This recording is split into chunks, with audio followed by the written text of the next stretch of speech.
Okay, let's begin. Right, so thank you everyone for turning up to this LLP live event. This is the third one that we've done, I believe. The first we did TBLT and gaming. The second one we did about assessment and gaming. And this one is about TRPGs in language teaching and learning. I'm the host, James. We also have Martin here. And if you didn't know, LLP, it stands for Ludic Language Pedagogy, and we are a community of teachers and researchers, as well as a open access, open peer-reviewed journal. So if you're interested in publishing something with us, consider us in the future. So I'm going to change slides here, and we're going to go one by one. It's in alphabetical order here by surname. So Tim, if you'd like to take the stage, you've got exactly 3 minutes to introduce yourself. We had some questions, right, Martin? What were the things to introduce here? I think it was who you are, where you work, what kind of... and if they have any certain projects or things they want to talk about quickly. All right, Tim, the floor is yours. Hi there, everybody. My name's Tim, and I am associate professor at Nihon University College of Humanities and Sciences. But before I get into that, I'd like to thank Martin and James for all their hard work in putting this event together. So in part of my job, I am in charge or help to facilitate a global research education center. At the center, we have like 4 different aspects of things that we do. We have foreign student support, academic writing support, Japanese language education support, and as it concerns me and my project, it's a foreign language education, which is English, obviously, in my case. We produce lunchtime events for students to so they can support their language education, give them a chance to practice in kind of a naturalistic context.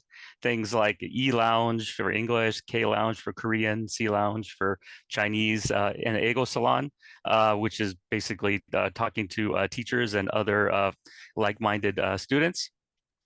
In addition to that, I've started an extensive reading club, and basically introduced the dramatic sting here, basically also the TRPG club, which I am calling Open Table. So this is kind of indirectly or perhaps directly related to LLP's call for game-based proposals for JALT Call 2002. So yeah, James and Jonathan, I'm looking at you to blame or to credit for my career choice here. And so at that point, I decided to introduce an open table of tabletop role-playing games. So one big influence on this event is Justin Alexander's open table concept, which is basically compares it to like a dedicated table, which most tabletop role-playing games have. At least currently, was like 4 people that consistently come back to play the game. In contrast, this is like an open table where new people can show up every time. So to summarize him, basically he has an analogy for baseball, right? So it's like if you want to, introduce your friends to playing baseball, it's like, oh, I want to play. Oh, you want to play? Okay, well, let's go to the store. We'll buy you a uniform. We'll get you some equipment. Okay. Oh yeah, by the way, here's this rule book. Why don't you read the rule book and come back, absorb everything, right? Oh, on top of that, how about a weekly time commitment? Well, we practice on Tuesday and Thursday nights from 8 to 10. Plus, we have these games you have to come to, and so it's quite quite restrictive, right? Or quite laborious. So basically, it compares it to like, hey, let's play catch.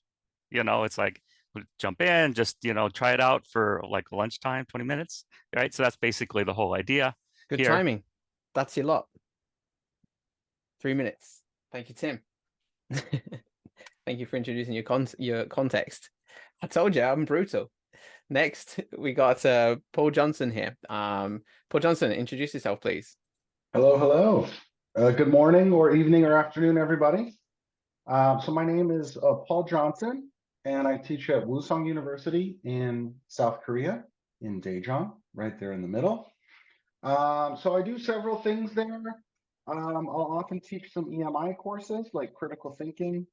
My background was in philosophy, now it's in TESOL. Academic writing, creative writing, and of course, English as a foreign language. So right now I'm teaching 2 English as a foreign language classes, and we're getting ready to do some of this tabletop stuff in the second half of the semester, which I'm excited about. And we have an online program. Most of my job now is I run an online community center for distance asynchronous students. So we have a Discord that we meet in, and we have a Gather Town metaverse, and everyone can customize their little desks, and they can have study sessions in there and whatnot.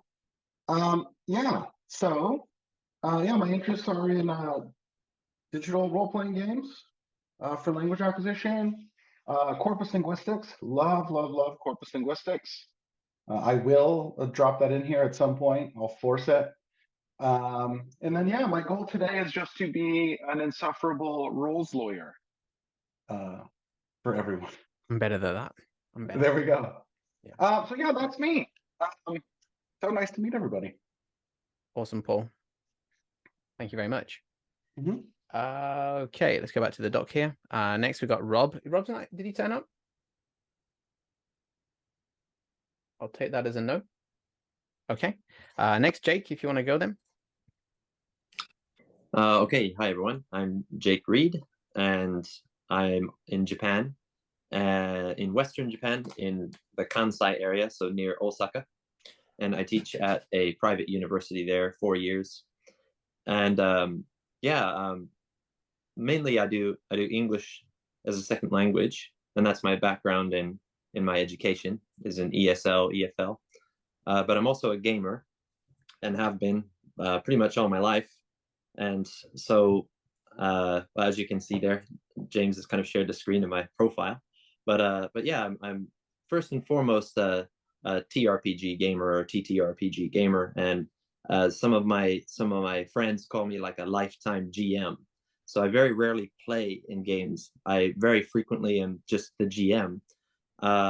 Maybe I have like power issues or something. I don't know, but no, I also like telling stories, and I like getting involved and getting people really into the game. And I thought, well, that might be a really good environment in which to learn languages, because it is so demanding of, kind of spontaneous language use. And it's not just these prepared dialogues like you'll find in a textbook. So yeah, I guess I'm trying to do research on that. And right now I'm working with 7 students who are undergraduates who are in a kind of elective course that I started in April, and it lasts the whole year.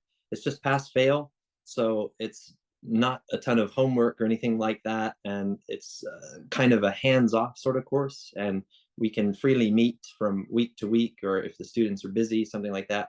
So in a sense, it's maybe has some overlap with self-access learning or autonomous learning. So I'm also interested in that aspect as well.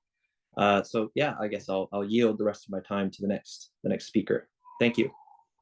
Excellent, Jake. Thank you so much. Chris, would you like to go next? Sure. Hey everyone, my name's Chris, and I'm an assistant professor at Korea University in Seoul, South Korea. I come from a background of German language teaching, so this is also what I'm currently employed in.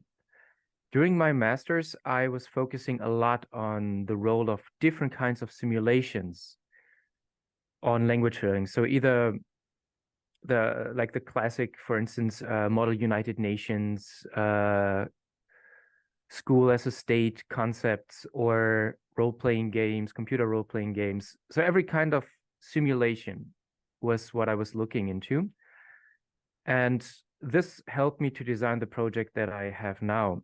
I discovered some problems with my students, which were mostly that they are shy, reluctant to speak, and also the university had a lack of extracurricular activities for German as a foreign language. Also, I got some insights into the national test scores for most of the larger German tests. And I figured out that the students, not only at my university, but in general, have a lot of problems with both listening and speaking. This is where TRPG came in for me. So TRPG, in my opinion, are a mix between games, play in the sense of like a drama, or and narration. And I thought about what was the most important part for me as a player, and this was the story and acting out as a character. That even helped me to get rid of a semi-strong stutter that I had as a child. So, taking together both my research experience and my personal experience as a player mostly, I started a TRPG club, which is an extracurricular activity. There are no grades. There's no need to attend, but after the first year, it actually got a steady amount of students applying to be a part of that group. Currently, my research is focused on fluency development. So I figured out that in TRPGs, people take a lot of time to plan out their oral speech. And I also found something that is very common in drama and theater pedagogy, which is that students speak in a less complex way that they could give when given the right amount of preparation. So currently, this is why I'm focusing on how to boost the fluency, the oral fluency within TRPG rounds. Perfect timing. That's a wrap. Chris, can I just check one more time? Maybe I missed it. You're teaching English or German as a foreign language? German. I'm teaching wow. German. Wonderful. Excellent. Okay, finally, save the best till last. We have Camilla Zamboni here. And so I'll hand over to you, please. I have your website. Yes, and I'm going to time myself. Okay. Hi, I'm Camilla. I'm originally from Italy, so that's where my accent might come from, but I have been living and working in the US for the past 17 years. I teach at Wesleyan University in Connecticut, in Middletown. It's a small liberal arts college, as there are many on the East Coast of the United States. I am in 3 departments. I am in the Romance Languages department, where I teach Italian, and I coordinate the first and second year language programs. So I create the curriculum as well. I'm at the College of Education Studies, where I'm a core faculty, and I teach a fantastic educational gaming lab, which is a project-based classes where we do a mix of game-based learning and then game design. So I design educational games with my students, exclusively tabletop games. So we do, escape rooms, board games, card games, tabletop role-playing games, of course, LARPs, but no video games, which, in my opinion, it's cool. And then I am also just became affiliated with the new College of Design, Engineering, and Arts, and so I'm on the design part, and it's cool because little by little we're creating a little bit of a design hub in a small college. Then I'm a lifelong gamer. I'm a GM and a player, most of all. I play 3 or 4 times a week, mostly with people in Italy. So I play with 6-hour difference, but sometimes over here too. So I play in Italian and in English. I also organize like a little get together at the local board game club, which is board game cafe, which just opened in Middletown. We're lucky to have a space to convene. I'm also a translator and editor for tabletop role-playing games, both in Italian and English, and current projects. So I am an editor for an edited volume called Roll for Learning, micro tabletop role-playing game for classroom use with Matthew Farber and Will Merchant. So we have collected abstracts, and now we are in the play testing / peer review phase. I have an article coming out soon on using tabletop role-playing games in Italian classes. And I just was asked to be a judge for the Golden Cobras, which are these indie freeform LARPs awards, and where the prizes will be given out at Metatopia at the beginning of November.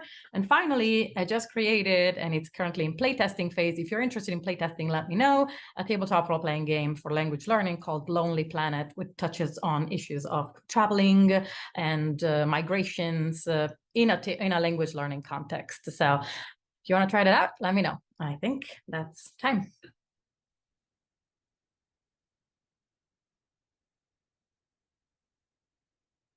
Oh, I'll send you the link. It's not out yet. It hasn't been published yet. But let me know. Send me an email. I'll send you the file.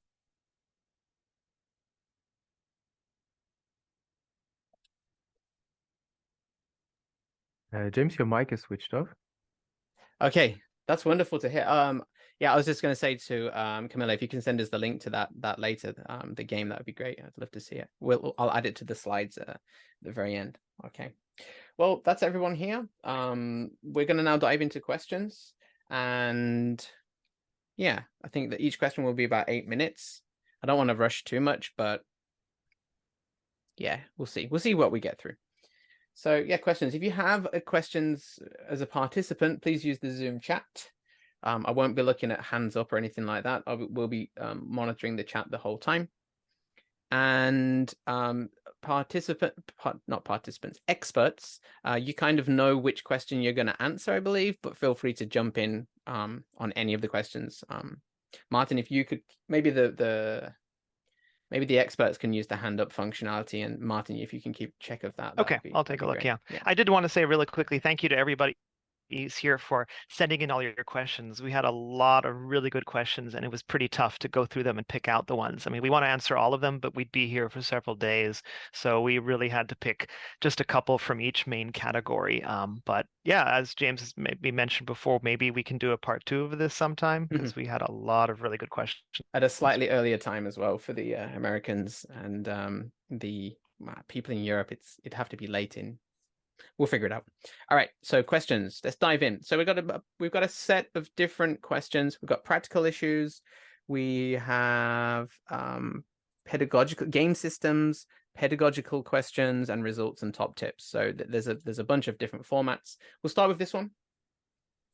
Practical issues, and it is, how could you manage learner investment for playing games? I think this is about, well, how do you get students to actually want to do this in the first place? I'm going to set 10 minutes. Let's do 10 minutes per question. Let's go.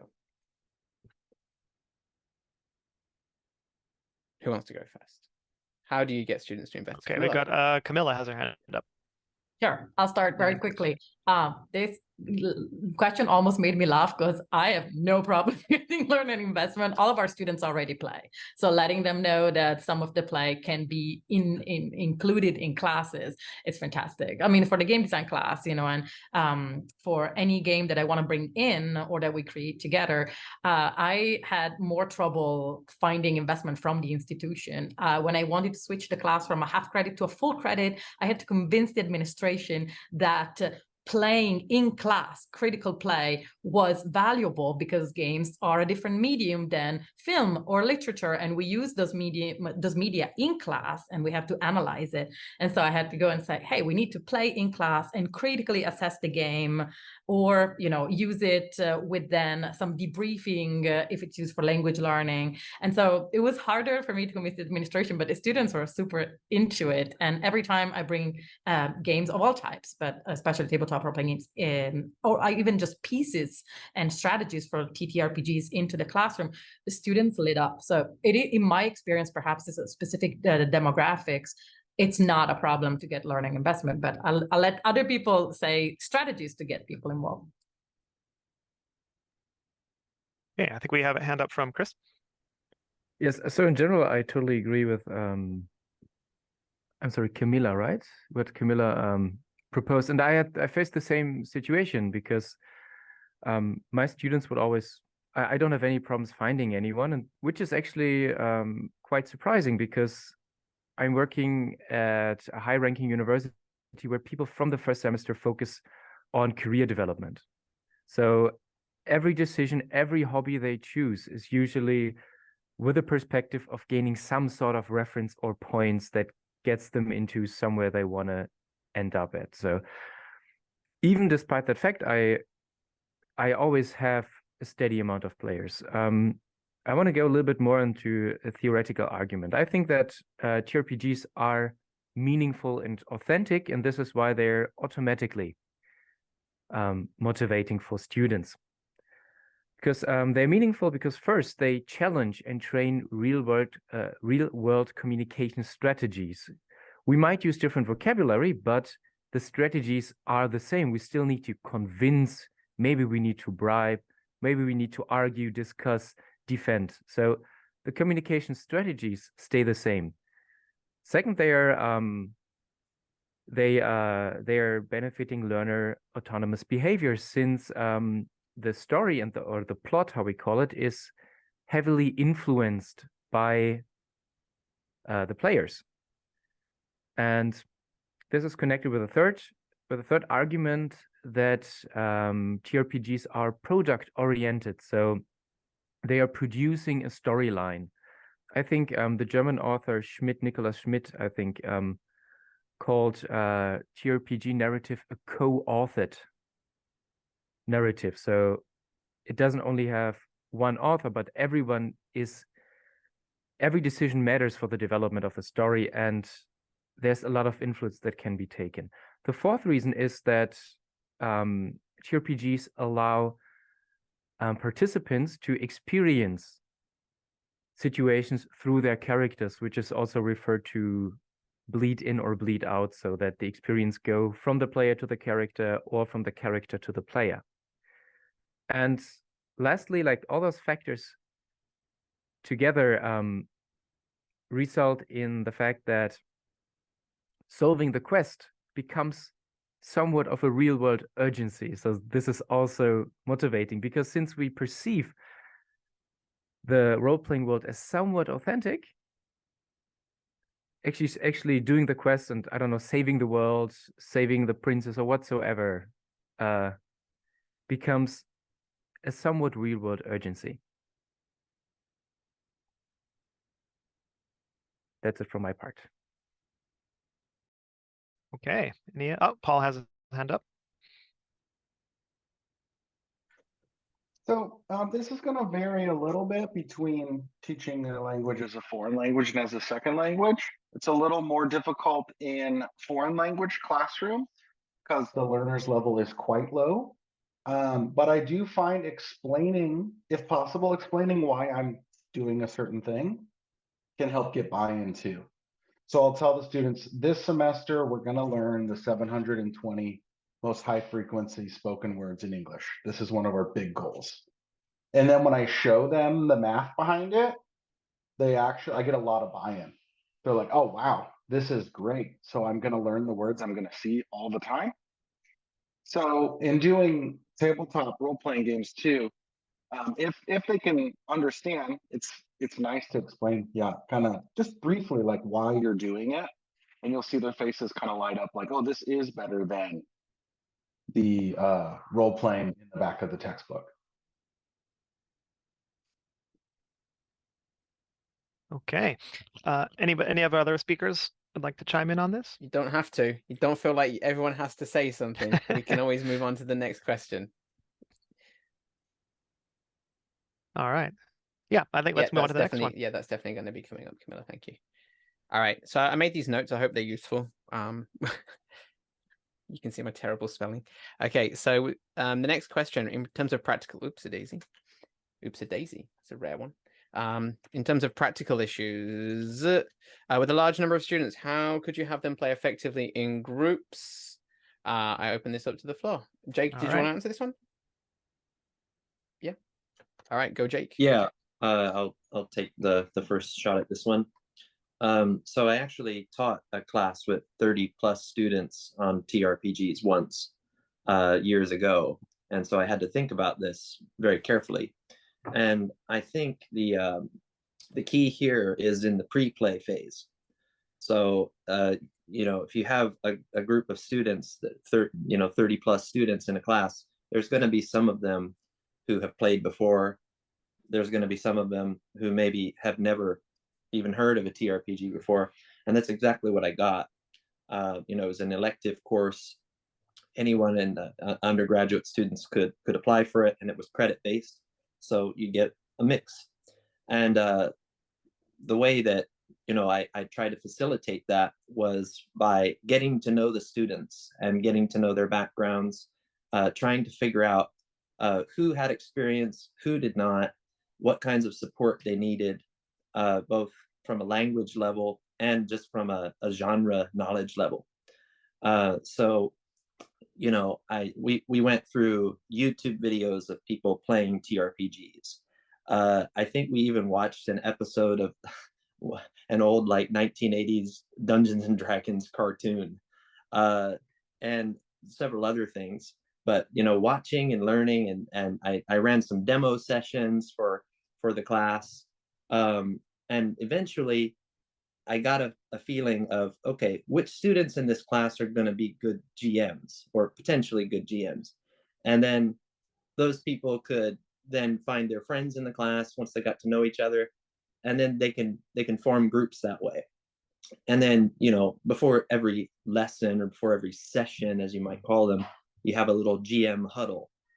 And okay, so everybody knows you have your story planned. Did you go through all of the little homework things that I gave you to make sure that you have all of that ready to go? Do you have any questions? Okay, the rest of the class, get in your groups. You've already reserved the rooms, and go for it, and record yourself. And that's kind of the during play, and then we get into the this gets into other questions, I think. So yeah, I think effective play in a large group requires pre-planning and pre-play activities. Okay, Chris, go for it. Sure. So just a tiny thing to add. I recently published an article together with a colleague from Japan, where we also focus on different ways of how to integrate TRPGs into the language classroom. And when we train oral communication, there's often this method called, I think, hot seat or fishbowl method, where you have like a discussion topic, you put like 4 chairs in the middle, and you assign you divide the different opinions. So I don't know, you have like 5 players for the first chair, which could be a positive opinion, 5 for the second one, and so on. You could use that for RPG. So you would basically assign 3 to 4 players to one character. So one person acts out at the character for a certain amount of time or for a meaningful block within the storyline, whereas the others could function as a recorder or a strategist, for instance. So they basically play one character as a team. Sure. Okay. Camilla?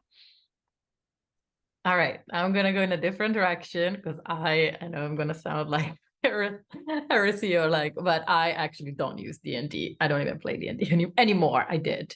But my solution to this would be GM-less games. I play a ton of those, and I use them in class. Case in point, the Quiet Ear that I use, and I do multi-tables with those, because the game pretty much leads the players into, you can read it as you go and play it as you do. Same for Desperation. It's another one that I use.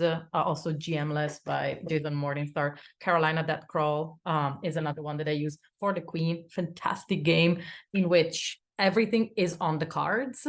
So my first criterion would be GM-less games, so that there isn't a need to have GMs that are particularly trained, because especially in my gaming class, we have to play a bunch of different games, and I can't do the whole class myself.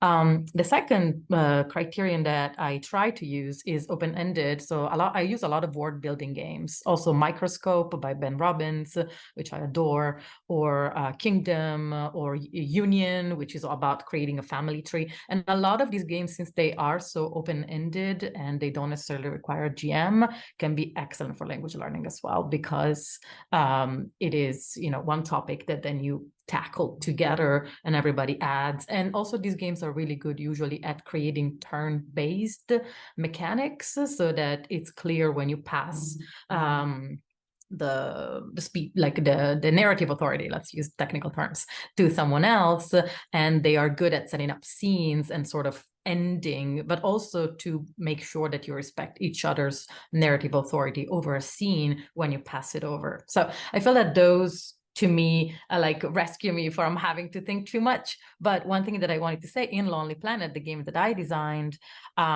we thought of it with a classroom in mind, and it is as a basis a multi-table game. It actually you need to play it with different tables, because they have to do exchanges, linguistic exchanges among tables. So I feel that we could also intervene and perhaps hack games so they could create relationships between different tables. And even if you have them GM'd, then they could have, like you could create a situation in which they need to go to another table and perhaps interact. So that could be also a way to respond to that. Wonderful. Wonderful, wonderful. Could you give me, I missed a couple of the titles of the other. Sure, I'll put them on the chat so okay. that you can copy paste them. Yeah, while other people talk. May I just ask a quick kind of logistics question as well? Oh, does anyone else want to answer this one? Okay. Okay, we've got about 1 minute left on this one. I hate having this time limit. It makes me feel a bit stressed, but you know, we got to do it. Just a quick question. Can you hear me typing? Like, let me just check one more time. I can't hear anything. I did mute myself for a while. You can't hear this? No sound. Okay, No. I'll leave the mic on then. Okay. Okay, so that's what we had for that. Absolutely wonderful stuff. I love that we got these different answers as well. Jake, that was fantastic, dude. Okay. Camilla, Chris, all fantastic stuff. Oh, I mentioned here just a little personal plug. I've got a really nice, about 15 pages long worksheet on how to use the quiet year in the classroom. I'd love to see your supporting materials as well. Yes. Yeah, let's exchange. Yeah, mine's built around yeah, creative language use essentially. Anyway, moving on. I did want to say really quick, thanks, James, for putting all these excellent notes down here. Yeah, there's a QR actually code at the end, so everybody can get access to this. Don't worry about like doing screenshots and all that stuff right now. You'll be able to see all this at the end of the presentation. I feel like the most concentrated person here. All right, so we're going to move on to this question. It's a little bit long. So in terms of practical issues, what strategies or adaptations have you found most effective in accommodating students with different levels of language proficiency and diverse learning needs? So we've got a bit of a thick one here, thick question. We've got, how do we accommodate these different students? Okay, so I'm just going to put, how do you accommodate, just to make it so I've got more space to type as well. Okay, that's the question. I hand the floor over to our experts.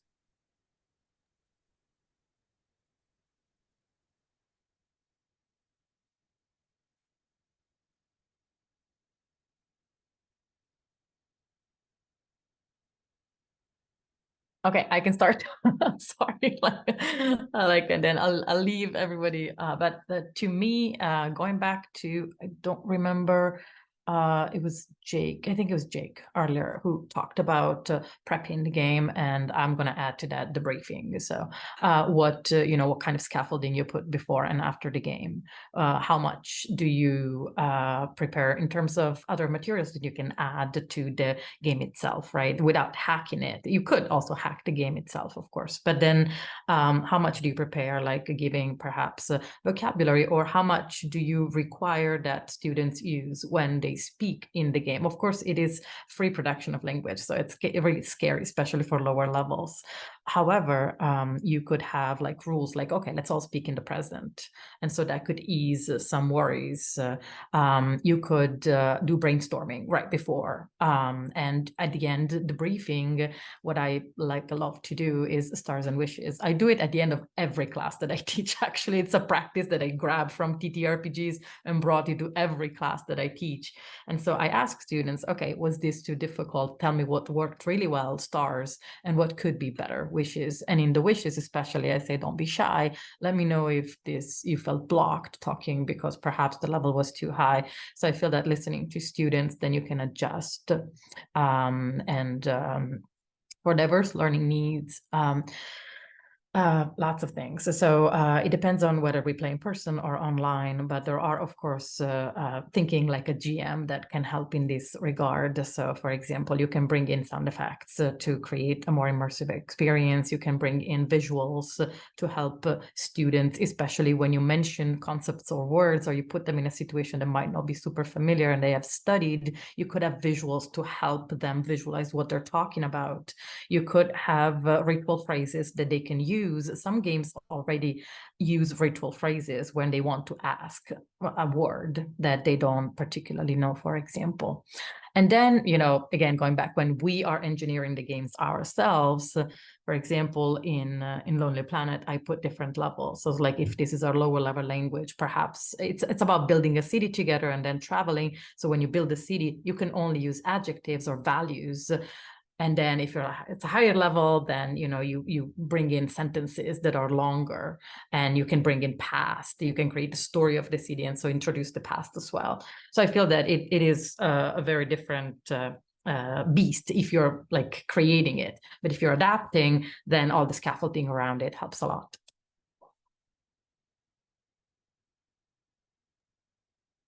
Yeah, I think that's an excellent point, Camilla. We are teachers. We're here to help scaffold, debrief. We're experts in this. So, yeah, wonderful. Paul, go ahead. Yeah, so I think one thing is so great about these games is the students will play at their level. So it's one of the benefits versus using like a digital game or a game where everything's just totally made.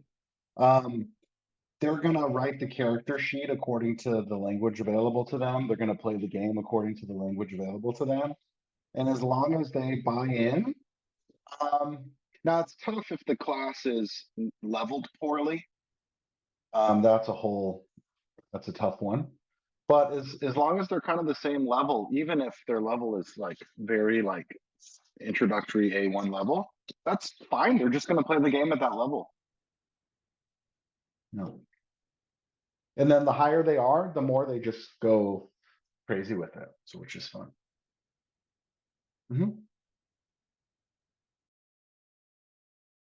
Okay, thank you. Chris? So I don't really have the problem of different levels of language proficiency that much, but more of diverse learning needs. And I think it's a question of where you want to go, both as a GM and as a teacher. Do you want to strengthen their strengths, or do you want to tackle their weaknesses? So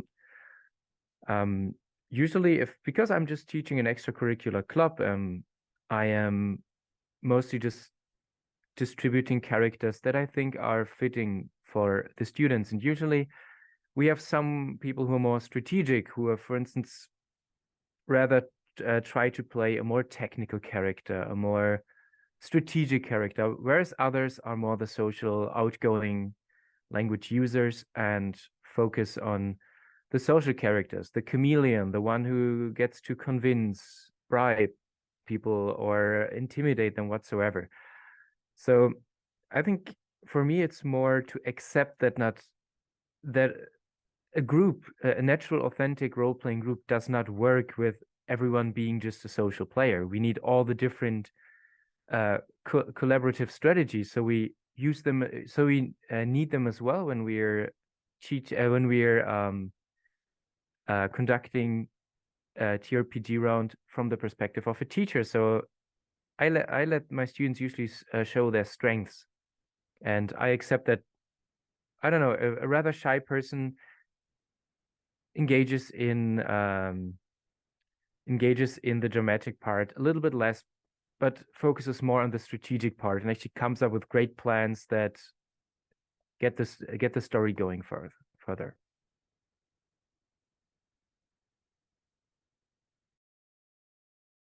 Okay, thank you, Chris. Anyone else want to add to that?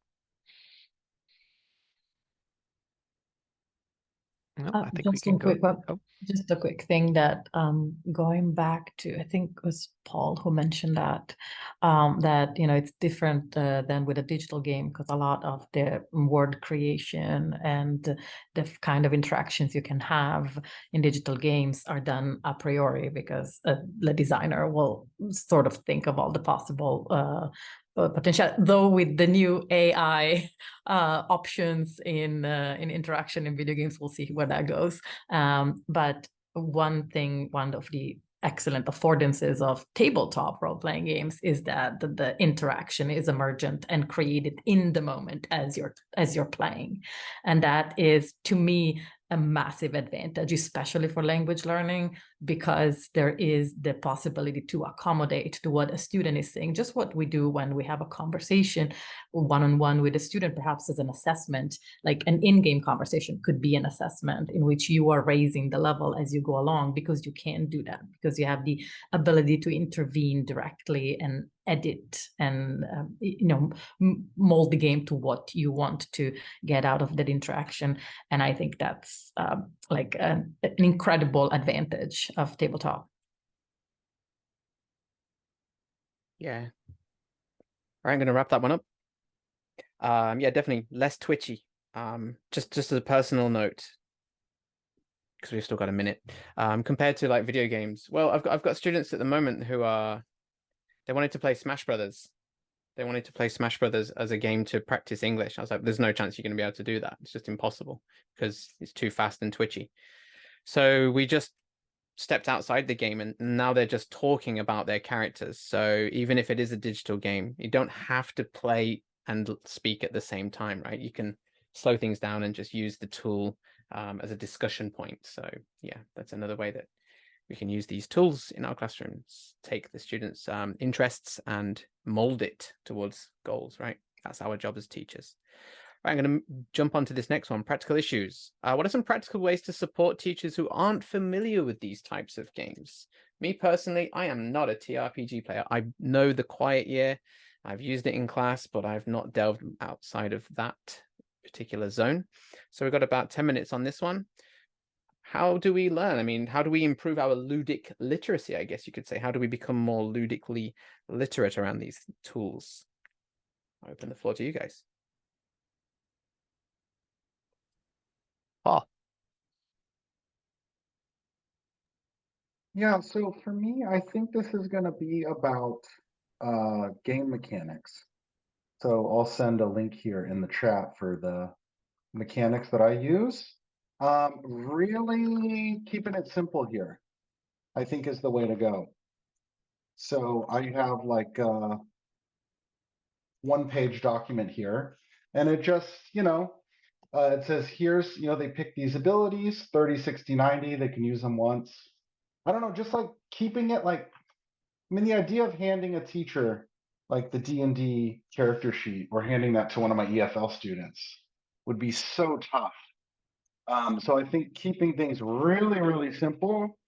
There's 3 attributes: strength, agility, intelligence. You can really, no matter what they want to do, you can categorize it under one of those 3 things. There we go. Yeah. And so I just think keeping the mechanics to something like this, 1 page, no subcategories is really important. That means that means for a teacher to design a TRPG though, right? Is that what you're talking about? So this is if they wanted to like sit down and play a game. Yeah, these are kind of the rules behind the game. Which game though? Just the one that I use. Okay.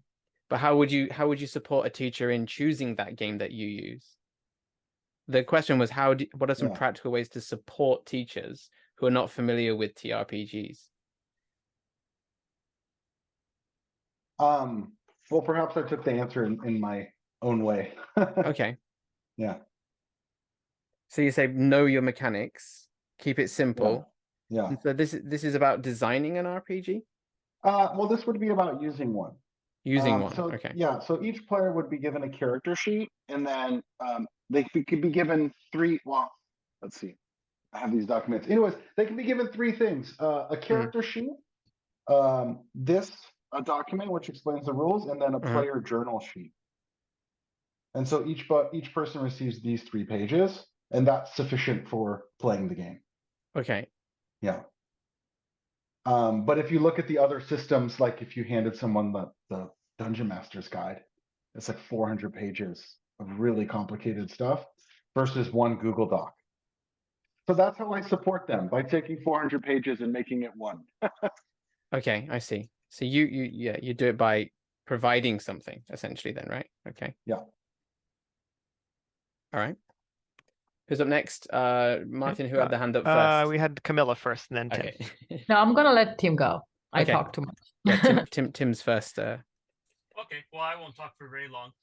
Basically, I would just go even more simple than that and try. Your mic's a little bit quiet. Can you move it a bit closer? Sorry about that. Okay, great. So I would just basically make some analogies to teachers who aren't familiar, and basically literally to answer the question, who aren't familiar, right?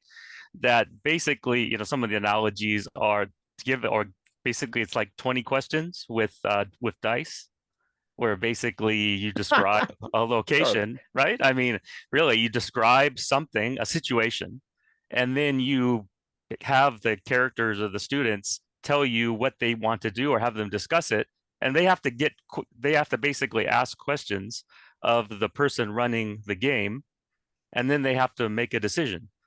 So I mean, just basically, the kind of the three basic procedures of a tabletop role-playing game are the person running the game describes the situations, the players make a decision or say what they want to do, and then the person running the game adjudicates the results. So I mean, basically just cut it down to its core, and start to add things a little bit later. I guess I've also heard it kind of analogous to like either teaching or running a business meeting, where basically it's an exercise in group decision making. So basically try to make that analogy, and that's basically the three practical ways that I would advise. Great, thank you. Okay, Camilla, did you want to say something, or Jake? Sure, I can go. I have actually done a few talks about using tabletop games in language learning classes. So I've thought about this a lot, because usually the audience, they're not players and they're not gamers, and they've barely heard of, they use Kahoot or they use some gamified apps, but never thought about using bigger games in class. So things that I do is, first I explain why tabletop role-playing games are excellent for language learning, and I literally give them some theory that, like, I literally put why a game is a system and a language is a system, and let me tell you why the two have an interesting interplay and they have affordances for language learning. So I usually start with that. Then if I have time, I facilitate a game for them so that it would be immediate for them to, like, I feel that I am better at facilitating a game after I've played it as a player myself, so to understand both perspectives. Then I recommend them to attend talks, and I usually give them links on cool videos or easier pieces that are introductory pieces where they could get some information. Sadly, we don't have a resource like Board Game Geek, which is excellent for board games. There is the RPG Geek, but it's not as comprehensive, especially for the indie market. That it's mostly what I dwell in. And finally, I usually provide them with a list of games that I think could be great, especially those games. Again, I mentioned that I'm very passionate right now about GM-less games that also are on cards, because literally, as you go through the cards, they explain the mechanics, and it's literally a pick up and play game, which I think is quite lovely, because the facilitator themselves can read as they facilitate. It's better if you read ahead of time, but there isn't any, like, it's usually 20 pages or it's a deck of cards, so it's not overwhelming. And some of them also, like this one is The Price of Coal, and they're historical, or Carolina Death Crawl, it's about the Civil War. And so I feel that sometimes for people who are not gamers, games that touch on topics that could be more traditionally educational can be a good buy-in. And then you're like, there's a tabletop role game for anything you can think of, and this is where you go. And at that point, I direct them to itch.io. That's where I can make games. And so I feel that that's a good search engine, at least for tabletop role-playing games. And so that's usually where I send them when they've had a little bit of, where they've tried a couple of games. Okay, Jake, please. You got 2 minutes. Okay, just a really quick thing. Just kind of want to echo on what Tim said there. Really simply put, if you're a teacher, then you already know what being a GM is like, right? I mean, a teacher is making lessons, a GM is creating challenges for students. And those challenges need to be overcome. The homework or projects need to be completed. You know, it's a completely different, you know, superficially it looks completely different and it's a game, but all the world's a stage, isn't it? That's a great point. Great point. All right, that's wonderful. Wow. Okay, so we're gonna, you know, we like to take things as they come, and we've decided, me and Martin, in a private Discord chat between the two of us, while I'm actually doing this at the same time. Yeah, so we've decided that actually we would like to see what the audience, if the audience has any comments or anything for the next 7 minutes or so. Just open the floor to everybody to just, you know, chat and give your experiences, ask some questions, and then we're going to hit a break at 12 o'clock. And the break will be, should we say 5 minutes, Martin? Just a bio break, basically. Yeah. Yeah. 5 sounds okay. good. So yeah, I know there's been some stuff happening in the chat. Martin told me on Discord. I haven't really been looking at it. So yeah. Anybody? I see Fabio here. We've got also Josh Wilson. We've got Jonathan DeHaan, Henwood. Jason Henwood had some great comments here as well. Teacher Game Night. Yeah. So yeah, if you got any questions, please hands up and anything quick. Or you could put questions in the chat. That works too. Sure.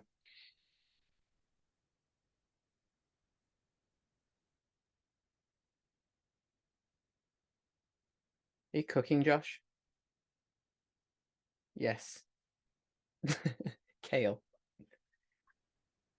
I know that I did. There was a question earlier from Charlie Wilson about getting, what was it? Getting students, getting classes like just into the idea of it. I wonder, do you feel your question was answered by some of these earlier answers? I think the question was, how do you introduce the games? Getting started, yeah. Yeah, some of it, like surface-wise, logically makes sense, but then the practicality part, since I don't have any like hands-on, or I have very little hands-on experience with it, I don't know how to execute or utilize any of this quite yet without having to like sit and think on it. But yeah, it's been helpful so far. Oh, I just pinned someone by accident. Sorry. Paul, yeah, Paul has his hand up. Yeah, so I think in terms of implementing it for the first time, I think you just got to give it a go. So I think as teachers, you know, one part of it is we're used to trying like classroom interventions and tactics and stuff, and sometimes they work and sometimes they don't work, or sometimes they don't work and then you iterate it on it, and then there we go, there it is. And then it works in the future. So like I wouldn't be afraid to have it go poorly. And if it goes poorly, it doesn't mean you're a bad teacher, or Yeah, it doesn't absolutely. mean that it won't work again. Just do it, succeed or fail, and then do it again. Yeah, I think Yeah. I'd add on to that as well. I think it was Camilla that mentioned, yeah, this idea of getting feedback and iterating it. We talk about this a lot at LLP. The idea that you know, we're not perfect from the get-go. Give it a go. If it fails, be honest, be humble with your students, because you know it's a safe space for you and the students to say, hey, that didn't work, but we're going to try it again, right? So yeah. I think Ethan has a hand up. Ethan, sorry. I see Chris's. Yeah, so sorry. I just had a comment about how to make it easier for your students. I teach at a junior/senior private high school, and a lot of the students aren't very proficient in English. So I developed a PowerPoint Dungeons and Dragons activity that has the narration up here, and then goes on and has different audio, different selections. So right here, you can see that the students have a choice to whether attack without warning or just wait. So it's kind of really intuitive. And let's see, here comes a character right here. So they decided there to attack without warning, and then so the students can see the narration, they can understand the story, they can see what's happening, they can decide. They don't really have to think too much about what to do. They don't have to think, what should I do? And all these different options are going on into their head, and they're like, oh, how do I say it? What should I do? The options are there. The links they're called hyperlinks, and they leak to different slides in the PowerPoint presentation. I have all these. I have 4 campaigns right now. 10,000 words each campaign, if anybody's interested in starting off with these. I've been working with some really good students. They love it. The battle activities are really also those are intuitive. We play on boards that I made on incarnate.com. They're pretty smaller boards. I have one actually set up right here, if you can see it. I don't know if you can see that right there. The students are on that side. The enemies are on that side. It's turn-based. They take turns. I downloaded and modified a D&D profile sheet that was made for dyslexic students. Not working. Okay. And it's really easy to fill out. We fill those out with the students in the beginning, and then we start off with an easier campaign with pretty easy activities, different challenges.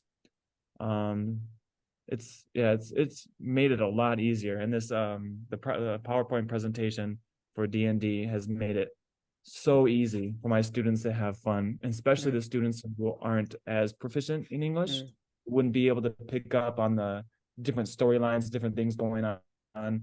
If one advanced student says, I'm going to do this, and then one of the other students sitting there being like, what are we doing? Why are we here? Kind of thing. So this is really even the playing field and made it really fun for the other students. And also, is that a product, or is that something that you can share with us? Oh, I can share with you. Yeah. So I worked with a couple artists on DeviantArt. I've contacted Paizo and Dungeons and Dragons for their art. This is a character Paizo that I used. So as long as I'm not monetizing it, and as long as I'm not like getting money from it, then yeah, it's free for everybody. Excellent. Thank you. I have all the characters. This is how I printed out the characters. It's pretty simple. I printed out the character, both sides on pretty thick paper, stapled it to an eraser. Oh, not stapled it, sorry, pinned it to an eraser, taped that on there. Cool. So the students can have like a real physical thing to touch and everything. All right. So yeah. So thank you, Ethan. Yeah, I'm gonna have to stop you there, but yeah, if you could share those links with us later, I'll put them on the slide here. Make a new slide for that. Camilla, just before we go, then we'll have last one. I see Camilla's got a hand up, so we'll have Camilla's response to this about getting. Oh no, go for it. I think it was Chris. Yeah. Okay, Chris. We'll have Chris's final response to getting to just doing it in the classroom.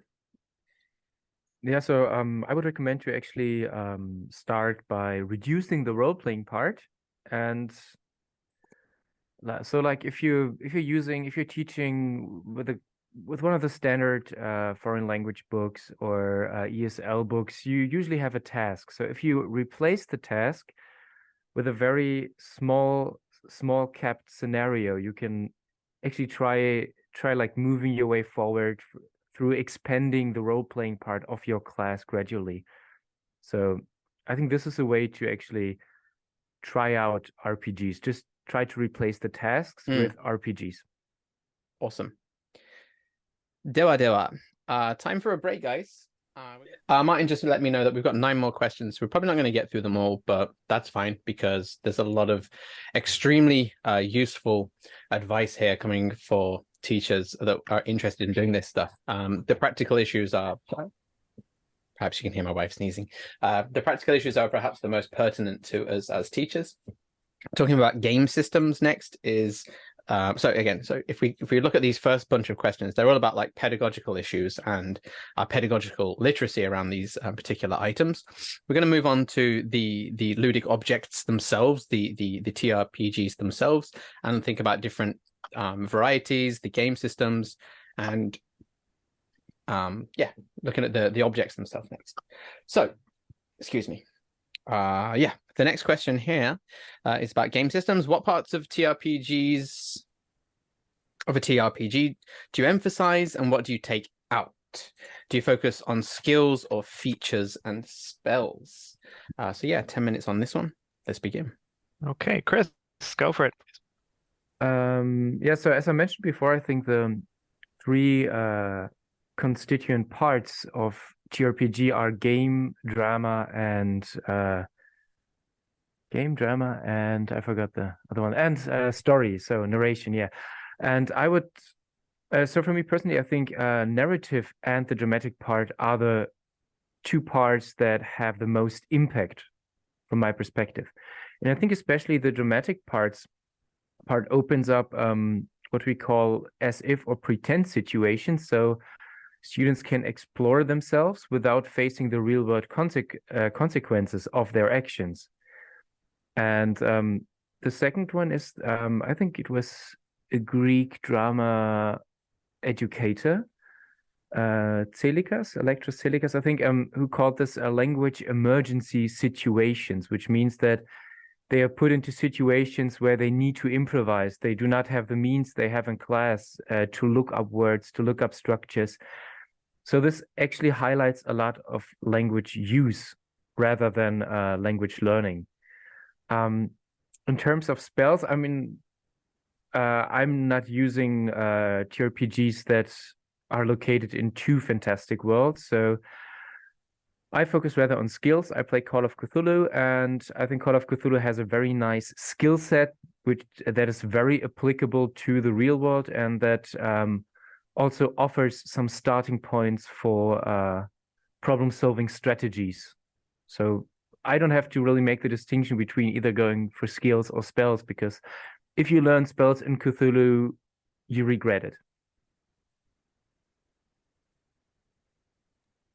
That is so true. Sanity check. Okay, next. Who has something else to say? Oh, Fabio. Fabio Spano, guest who's not on the list of experts, but he is an actual expert. So yeah, Fabio. I'm here not to share my my own conclusion, but to share what the manual for Dungeon Master says about this. Actually, they talk about it, and the manual says just to focus on what your player like. If you realize they like the narrative, the slow narrative, you go for that. If they like fight, just make them fight as much as they want. So maybe it could help us even in this discussion. When you're using as teaching, if you're focusing only on the ludic aspect, then I think I will focus on what my students prefer doing. That's it. Okay, I see Camilla had her hand up too. Sure, I'll be quick so Paul can go too. I would say that, again, since I focus on a slightly different kind of games, for me, the most important thing is the co-creation. And I focus more on discussion and characters' agency, and less on the more the chance part. So I sometimes prefer more like leading questions that can elicit like open-ended answers, and less skill checks or dice rolling. So I'm interested more into, especially for a language learning class, in having them create a story or the word together, and then have them compromise and negotiate using the language, using also language to talk about the game. I'm thinking of John Reinhardt, who teaches at the University of Arizona, wonderful, who wrote an excellent book about using games for language learning. And he talks about the translanguaging, so the practice of talking in the language about the game. And so I want to like encourage that as much as possible, and so I would rather skimp on like mechanics and have something more dialogue based, but personal preference. Hey, Paul. Okay, I'm going to steal this for 1 second. Okay, so if you kind of want to use some mechanics, this is how I do it. So here's the player character sheet, and one of these. Yeah, here it is. And so here's the mechanics that I do. So they can choose, you have 3 attributes: strength, agility, intelligence. They can choose 60, 30, or 90. And they can only use each number once, right? And they have to role play in the style of what they picked, right? So strength is 90, intelligence is 30, and agility is 60. They have to be kind of an unintelligent, strong person in terms of the role playing. Yeah, then they just do the polyhedral die that goes to 100. And if it's at the number or lower, they succeed. So if they pick strength and they pick 90, if they roll a 90 or lower, then they're going to succeed. So they would just say, I want to climb this up the side of this building, right? And you would think, okay, maybe it's agility, maybe it's strength. Maybe let them pick which one they want to use. They roll, and then they succeed or don't succeed. So it's just 3 stats, 3 numbers, and just make everything, force it into that. So you can spend, like, your students, like, their cognitive load is limited, especially in a second language classroom.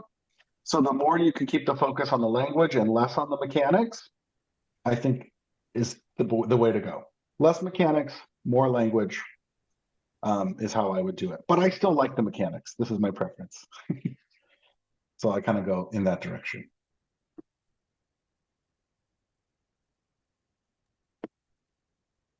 I like the dice. They like to roll the dice too. Don't underestimate the power of giving them a set of dice for the first time and then freaking out.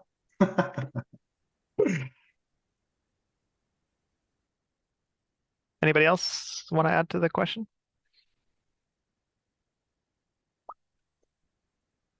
No, I think we can go to the next one. Sorry, I was muted. Okay, so in terms of the game systems, we've got answers in multiple different answers here. So yeah, choose specific things that inspire discussion, agency, co-creation rather than the fantasy. Go mechanics light from Paul. Ethan shared his, I'm going to put this at the end actually, his PowerPoint DVD scenarios. Chris was talking about drama and story, and again, yeah, try to go lighter on the fantasy and make it more real world applicable. Jajan, game literacy, ludic literacy from the teacher's perspective. So it kind of mimics what we talked about previously. Maybe we can go just 5 minutes on this.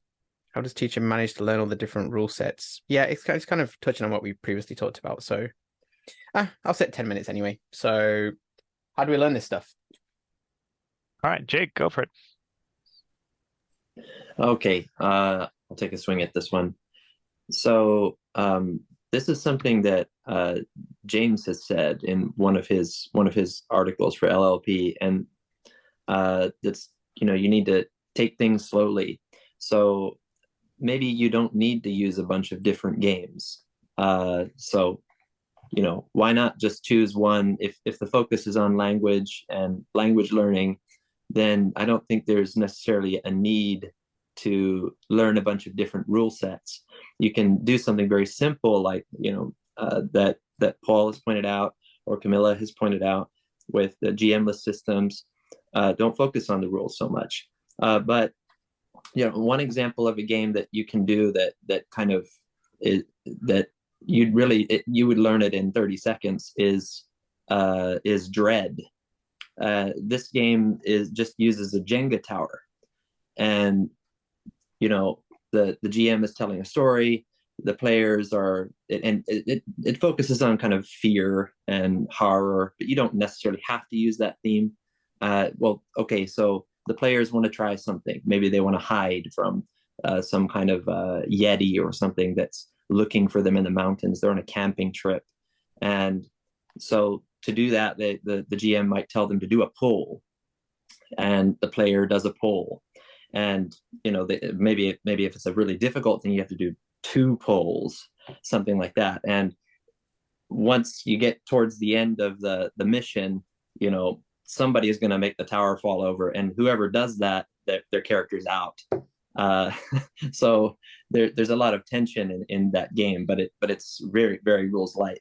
I think, and going back to some of the things that have been said in the last slide, one of the disadvantages of systems like this, so I'll kind of argue against myself here a bit, is that you lose out on if you want a really quick game that's going to last maybe a session or two, a one shot, you lose out on that long-term character development that you get in a game like D&D or City of Mist or something like that, where it's your character and you want to take care of them and you want them to grow and mature and learn new abilities, level up, and they become this active agent in the narrative world that's happening, a very important figure in that world probably over time. And what that leads to is dialogue and language use that takes place outside of the classroom, right? And this has been written about before.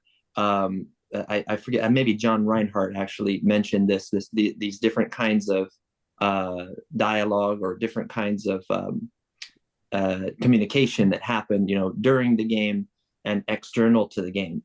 So if you get those long-term games, you'll find players actually communicate about the characters and about the game sessions outside of that game. And so it carries outside the classroom. And you may or may not get that with a short-term game where your character is alive for 10 minutes and it's on to the next thing. So anyway, I'll cede the floor to someone else at this stage. Just to riff on that very slightly, sorry, Camilla, before we let you answer this one. Yeah, what you're referring to there is something I think that Jonathan has talked about and I've talked about as well. I don't know if it is John Reinhardt, but the idea of the game, the language in the game. Oh, it's actually me, Fred, and Jonathan talked about it. I.e., the language that exists in the object itself, the language that exists when we're interacting with that object, and then the ecological framing of the language that exists outside of that play session. So yeah, it's those three levels of language that me, Jonathan, and Fred talked about. Yeah, thanks. Okay. Yeah, Camilla.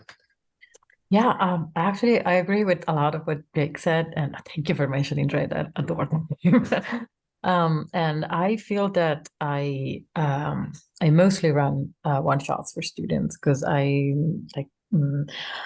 don't always have the ability to play the same game. In the game class, I want them to try different games themselves. And I mean, I am in 2 campaigns, but I also play a lot of one shots because I want to try myself as many different systems as I can, because that gives me a library of mechanics and ideas that keeps expanding.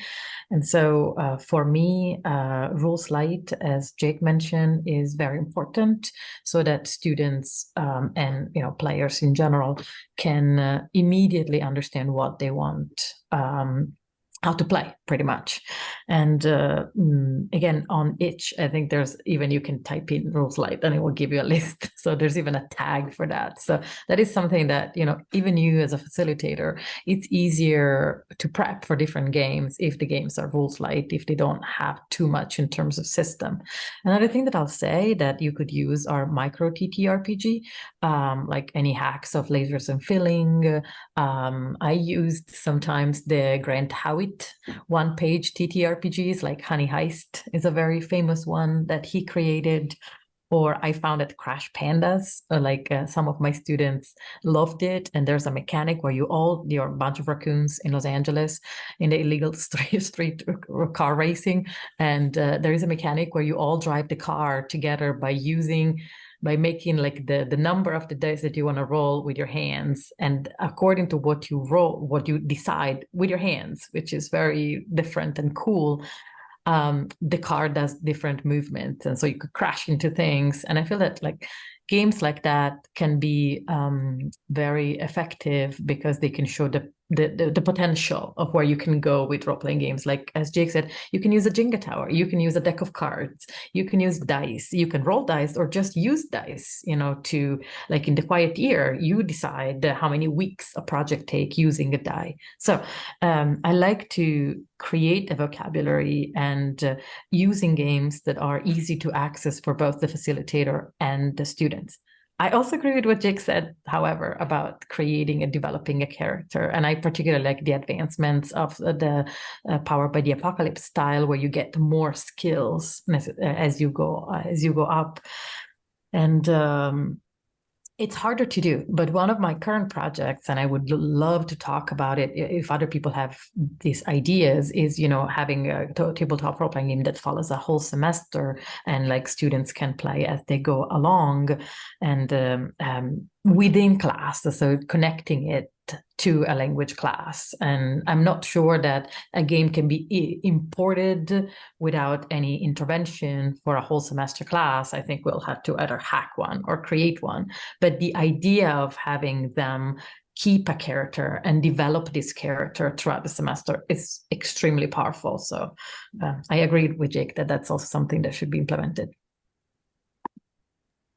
Paul has his hand up. We got 2 minutes, by the way. I think it's going to have a lot to do with your context. So is it ESL? Is it EFL? If it's EFL, what level are your learners? So for example, in my EFL classes, I teach first and second year Korean students whose levels would be considered quite low. So I think I want to go in the low mechanics. So you could even take like a D6 and just say 1 through 3s fail, 4 through 6s succeed, and just get rid of everything else. So for every action they want to do, you could use 1 D6. Yeah, but definitely, but if you have ESL and they're high-level students, maybe you can play your favorite like Call of Cthulhu module, right? So I think there's probably just no right answer in this sense. Yeah. Okay. Right, I'm going to wrap that one up. Just to look at the responses then, just as a broad overview. Hey, I've started to do this now. It's a new thing I've just started to do. So we had the responses. Jake said, slow it down. I think that this relates to my my motto of do it again. Just do it again. So if you are doing one shots, the good thing about those is that you can just do it again next week. Maybe the outcome is different, right? So do the one shot multiple times through a course. Or Jake's other answer was that if you do a longer game like D&D, there is that character progression, growth, investment, repeated language use, which could be considered again task repetition, same as doing a one shot again. So it depends on your context, which is what Paul said. Again, Camilla agreed that both one-shots and what they call longer campaigns both have their affordances, and she's interested in doing a project looking at the use of a TRPG over a whole semester. Beautiful. Yeah. And again, Camilla mentioned that if you want to be a teacher that uses this stuff, you got to know about it. You can't just be like, maybe I'm going to use TRPGs. It's getting on itch.io. Oh, there's my alarm. Okay, that was the end of it. It's getting on itch.io, finding out about these things, embedding yourself in the culture, in the context of a TRPG player.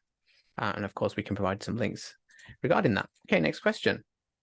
How do you handle TRPGs to ensure they align with language learning objectives? So it's, again, slightly pedagogical again. So how do you align playing games? In fact, maybe we'll jump this one. We've only got like half an hour left because the next one is a little bit no, this one. I really want to tackle this one. I'm going to bring this one up. Sorry, I'm the host. Hey, I choose how we do this.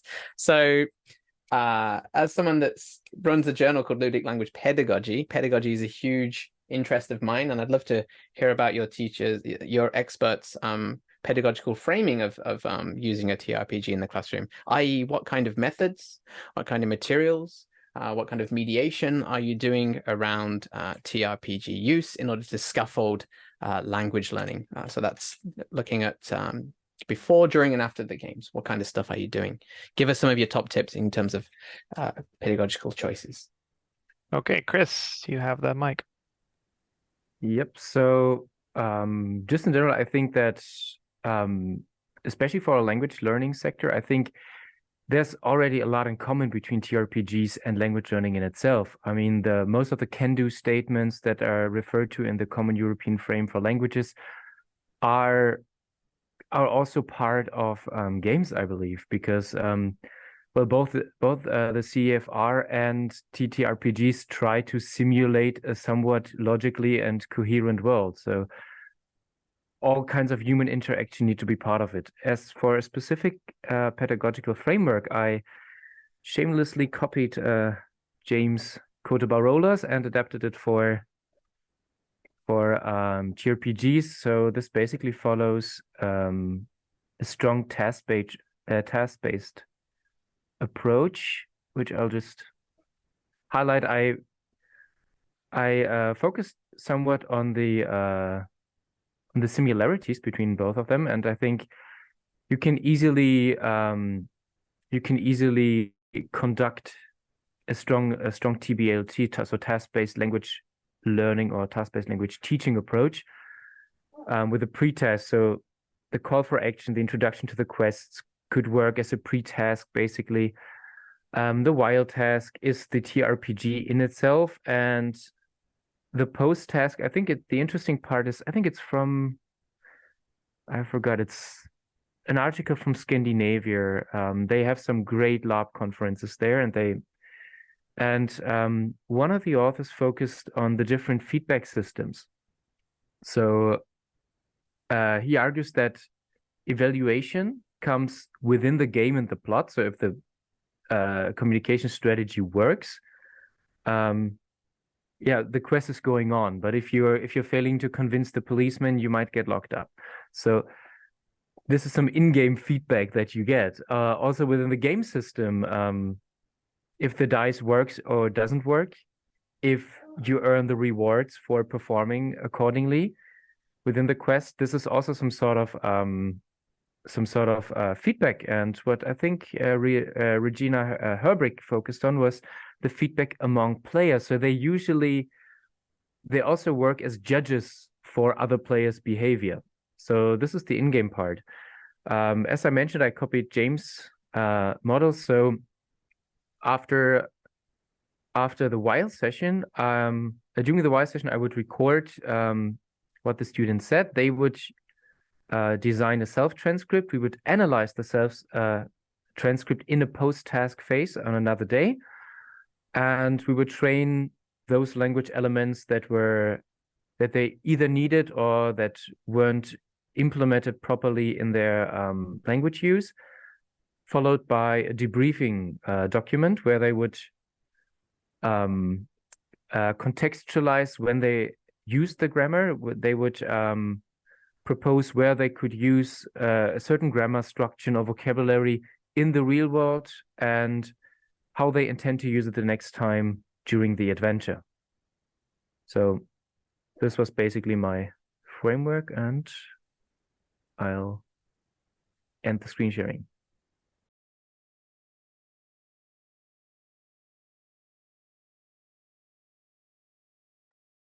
Oh, James, you're muted. Thanks, Chris. Thanks for giving me an informal citation there. Love it. Okay, Martin. Oh, Camilla has her hand up. If anybody else wants to go ahead. Otherwise, I'll. Oh, actually, I have a question. Not right now. Could you put it in chat? Oh, actually, I couldn't use the chat right now, so that's fine. Okay, what's the question? We'll field it. We'll field it. Okay, so my question actually, is... wait. Roll a d20. If you get more than 10, I joke. Yeah, please. Okay. Sorry, that was rude. Okay. My question is, what about the evaluation? Like, if I, use the TRPG in 16 weeks of the, whole semester as a part of the, teaching the way, I need to have the certain point of within the semester or right after the semester, I need to give some of the evaluation. So how you integrate, this game syllabus into the students' evaluation. All right. We can jump into this because it is actually one of the questions on here. Okay. So how do we assess? Yeah. I can tackle both. So, like, let me go back to the first one first. Yeah, sure. Okay.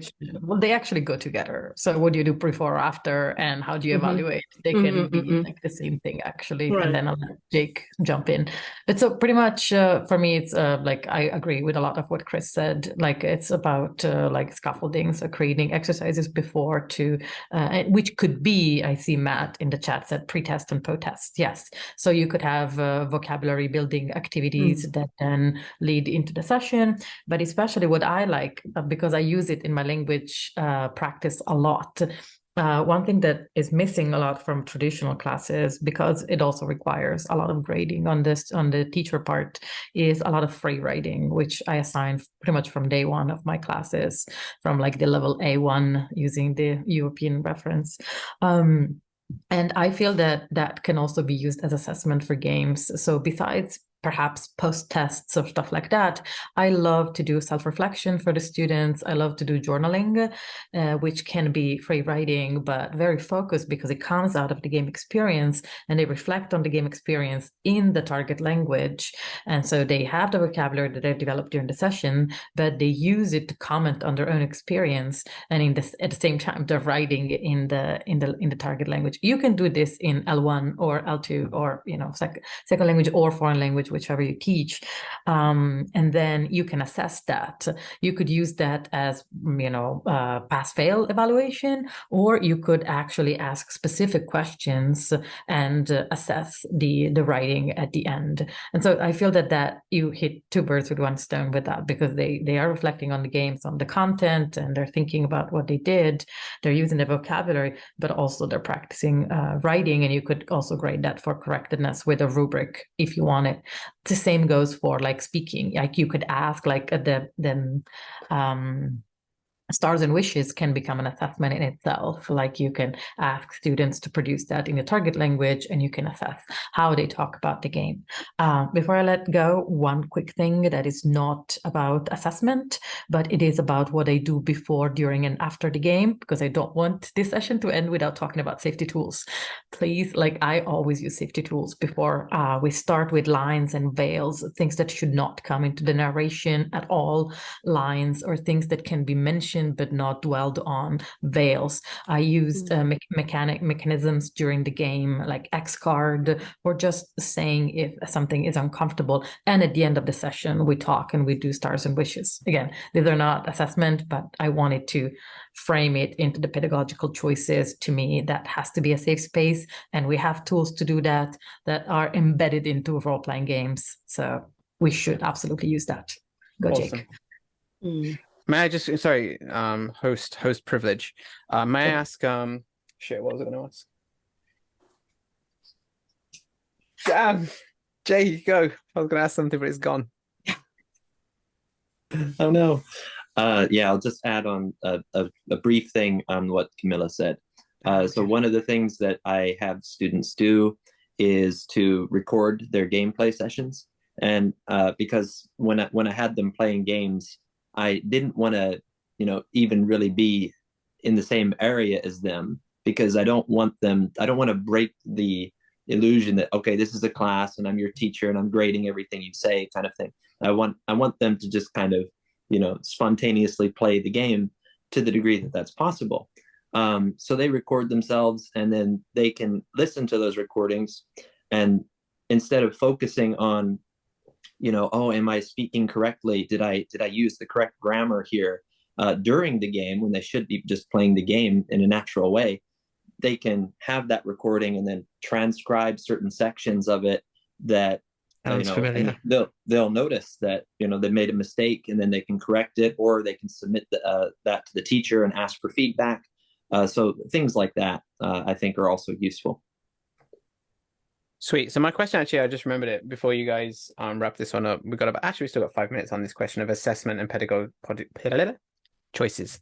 My question here is then, so like in my class, sorry, I don't use TRPGs, but I do use games. And anyway, based on my framework, it's a strong TBLT framework, like Chris was mentioning.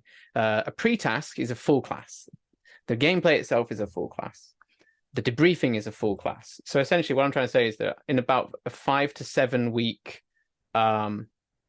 period, I'll only play the game twice. How about you guys? Are you playing every week? Are you playing a part of the class? Are you how are you structuring your pedagogy around the gameplay? That's my question. Personally, I don't play every week. Chris. So first, I would love to answer to Camilla, because I think you brought up a very interesting point with the safety. Oh, this is in the which chat? is Okay, right, sorry. Safety cards, and I decided actively against them, and I think it's really interesting because I think as an educator and both as a game master, you position yourself somewhere between authenticity and safety, and I mean, I'm teaching using Call of Cthulhu, so there is actually a threat of discrimination and so on. But I kind of take either the approach to use a soft core version of the historic reality to actually get my students used to get into uncomfortable situations in which they might need to defend themselves verbally. So this is probably a slightly different approach, or maybe I misunderstood your If I can just reply, I don't think that safety. It's not about softening the narration. It's about making sure that, especially in the interaction among players, there is respect, and if there is a problem with that, we take it out. Sometimes it does involve content as well. You are correct.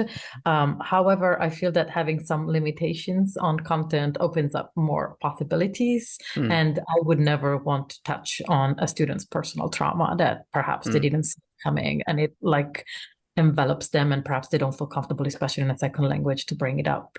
So I feel that it's more like about setting up a system that still allows for almost everything except what would hurt somebody. But keep going, sorry. I also think your customer base is much larger in a way than mine is, because it's like 3 to 5 students every semester, so it's quite manageable.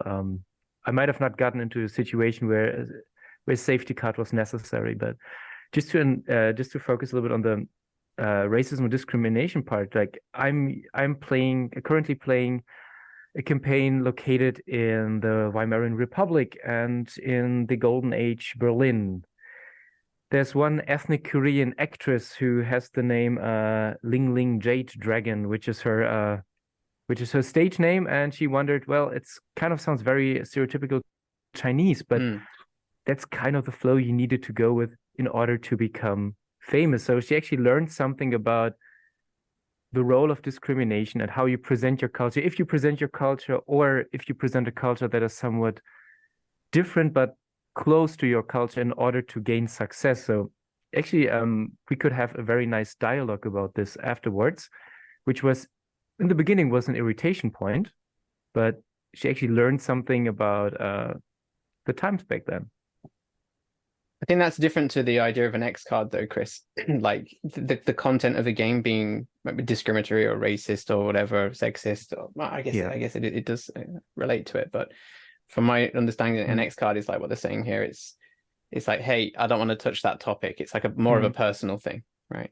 Yeah, and I totally get that. I just wasn't in that situation so far. I remember when I was a player, we used to have like a timeout when we would get too strongly into characters. We used to play werewolf, which is a lot of like getting into rage, and if you would mimic that, sometimes you would actually scream at each other, and somebody would just pull the timeout button when it got too intense. So yeah, probably I used it as a player, but I wasn't a need to use it as a game master. Let's pull this back to assessment and stuff again. So Camilla brought up let me just recap. So Camilla brought up, in terms of assessment, the idea of doing some free writing before and after. So like to see how the students have improved. So how can they write about the experiences, or even it could be oral. How can they talk about the experiences? Other than that, anything else that you guys recommend in terms of assessing TRPG play? I'll give another 5 for this. I got my own answer if you want. I mean, it's not TRPGs, but I can tell you how I assess my students, but So I use mine as part of a regular kind of 4 skills language class. So I actually just don't do any assessment. you don't do any assessment. Okay. Not in terms of giving them grades. Okay. Yeah.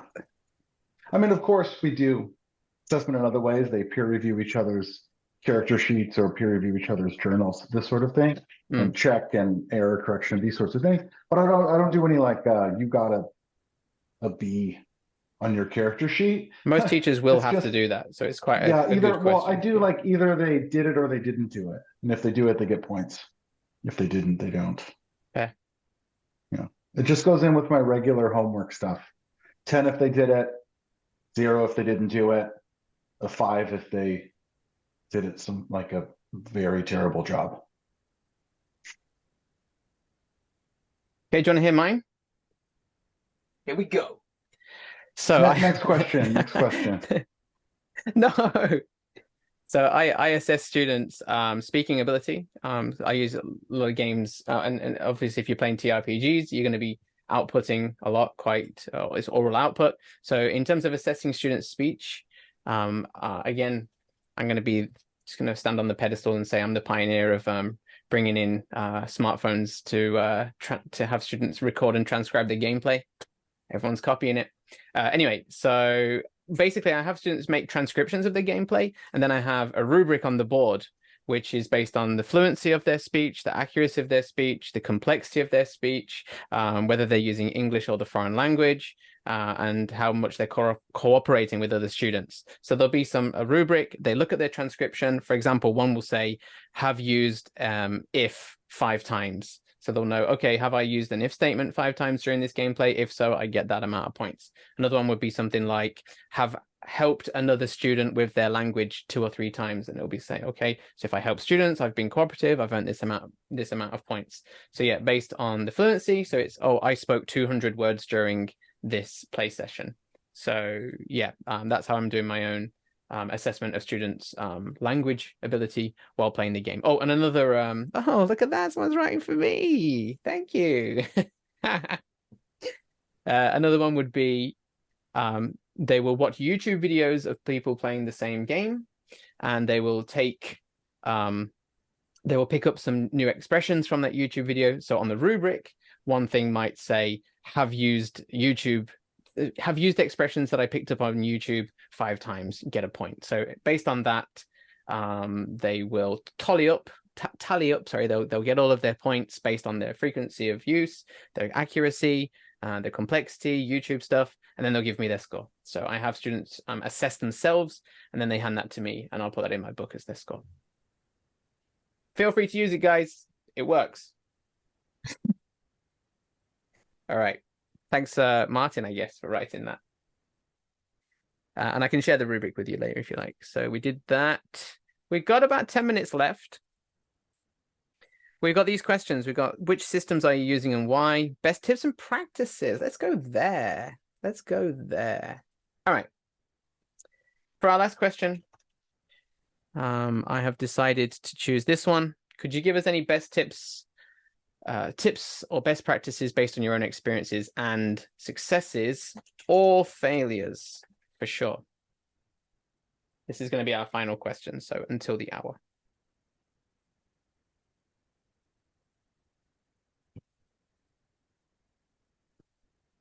Chris has his hand up.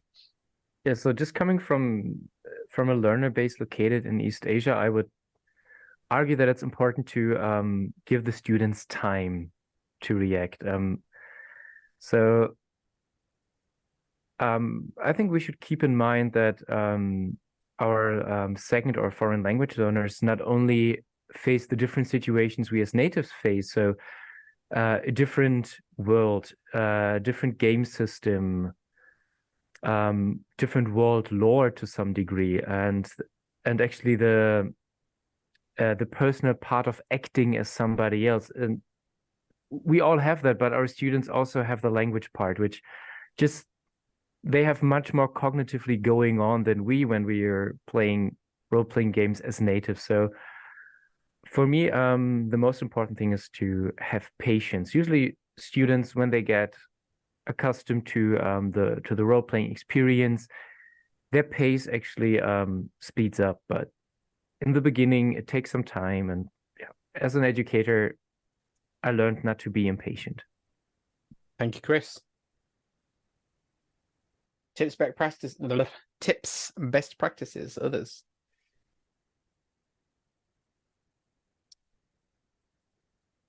I can see that X card is getting some serious chat. Maybe we should just talk about that. No, but like I'll say, well, I've said a lot of things already, but like to me, please give us more. It's wonderful. To me, it's like play as much as you can. I mean, ideally play different games so that you can have more ideas on what to use. Is this as a teacher? Yeah. Yeah. Like it's good to know that there are options out there and there isn't just one system that you can use. If you're like very good at one system, great, then use it. But it's also good to know that what can be done with TTRPGs. I feel that for a long time, I started playing over 20 years ago, and the main games were vampires, White Wolf at the time, and D&D, of course. No, 5th edition wasn't out yet, but now there is such a variety, and I feel that having a good vocabulary ourselves allows us also to respond to students' needs. If they said they're interested in a specific topic or in a specific dynamic, we can respond with, hey, let me show you this game and this game. So I feel that we tailor the experience a little bit more on what also the students want. And that could be very powerful for some students that maybe didn't think about it, especially now that D&D has become such a phenomenon, with the TV series, with the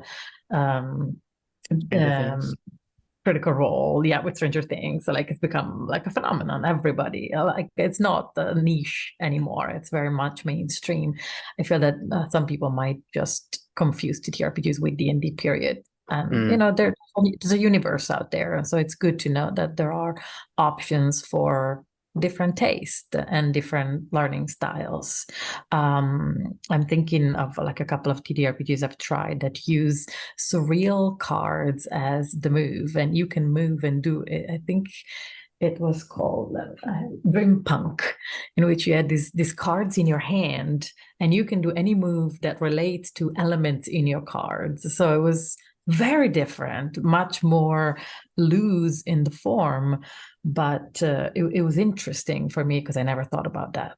And so first that, secondly, don't be afraid to try. We said that already, but like it's a new thing to use TTRPGs in language classrooms.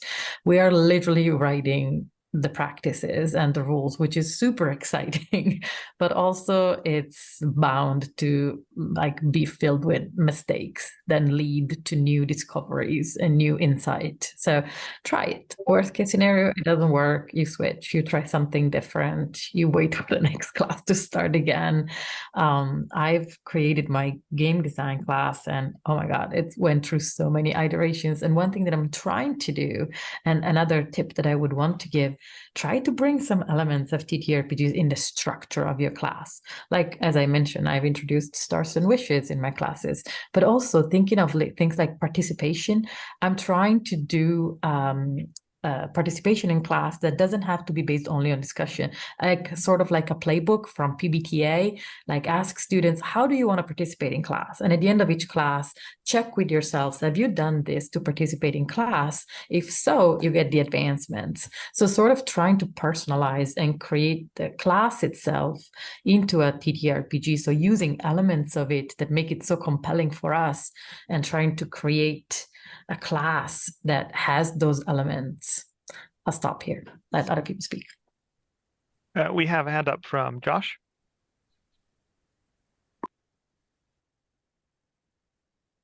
Hi, everybody. Great discussion. Wow, what a wonderful way to spend a Sunday. I really enjoyed it. I wanted to give a tip about playing in a context like mine, which is in Japan with EFL learners who are maybe high intermediate at tops and have not signed up for RPGs. I find that if they are in a team context, such as representing a country or a group of people like the farmers and the business owners, if they're in that team context and they're not role-playing a person with a personality, they're role-playing, they're representing a country or a group of people, that's a really nice stepping stone into role-playing generally. And I'll leave it there.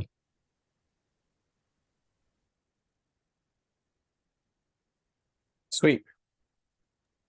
Okay, Paul has his hand up. Yeah, so I would encourage you, if you're interested in doing this in your language classroom, you already know what step one is. Step one is go into class and do it. And it's going to be fun, and it's probably going to work. And so what so a lot of interventions don't work, and that's fine. You just get better at it. Like, we don't have a higher bar than other strategies. Like, we don't have to succeed all the time when we do our interventions. Like, that's an unrealistic bar for any sort of methods. Yeah, step one, you know what it is. Go in there, give them some paper to make characters, and just go for it. All right. Thank you, Paul. Right, we've got time for maybe one more tip, and then I'm going to wrap it up for the final 3 minutes. All right, no tips, good. All right, so I'm going to have to wrap it up here. It's coming up to midnight for people, and I've got stuff to do, and yeah. But let's wrap it up then. So we missed a couple of questions. I wrote answers to most of the questions that we did answer here. This is an absolutely wonderful session. It's the first time we've had a session where it's just been, let's ask questions of experts and see what happens. And to be honest, it's been absolutely radical. It's been wild. It's been very, very informative. I would say that I'd like to follow up with the experts here to have them perhaps talk in a more traditional presentation format to give a detailed explanation of one of their teaching examples, which was what I did the first time, which was my TBLT gaming framework, which I talked about. So yeah, stay tuned for that in the future. Definitely have some of these experts coming back and explaining their context in more detail. If you are interested in seeing the answers to the slides today and getting in touch with the other with our experts, I'll just put the link in the chat here again. What you've got here is the links to people based on their university webpage. That's all I could find for Tim. There's also some LLP reviewers. If you're interested in reviewing with us, please let me know, and I can give you a wonderful Petsy image of your face like Paul here. And yes, you have links to the experts, you have answers to the questions, and we'll also put some resources at the end here. There's articles by 3 of the experts. That's Chris, Jacob, and Paul. They have 3 articles out in LLP with us. So if you're interested in reading those, you have access to those. There's also the LLP Discord, which it's been pretty active recently. And there's a specific channel for talking about TRPGs in specific. I think it's just called TRPG related. That's the channel on the Discord there. And finally, yeah, LLP is it's an open access journal. So if you're interested in publishing something with us, you won't find a friendlier review team than the ones that we have, and a nice publishing experience. So that's all from me. I'm going to have Martin just wrap us up then. Yeah, well, no, thank you. Thanks, everybody. Thank you very much, James, for all the diligent note-taking and memo writing. I know you were busy, both of us jumping around from the chat to the questions, but there's some really good resources there. Like you said, we just couldn't get through everything. There just is not enough time, but there's still a lot of great stuff we can get to in the future. So please check out LLP. Thanks everybody, especially to our speakers who came today for all your work and preparation. We've been talking for a couple of months about this in the chat and preparing it for you. So I hope everyone enjoyed, and yeah, have a good rest of your day, night, and we hope to see you soon at our next event. And if you have ideas or things you'd like to see in the next event, please let us know, James, me, in the chat or in the Discord.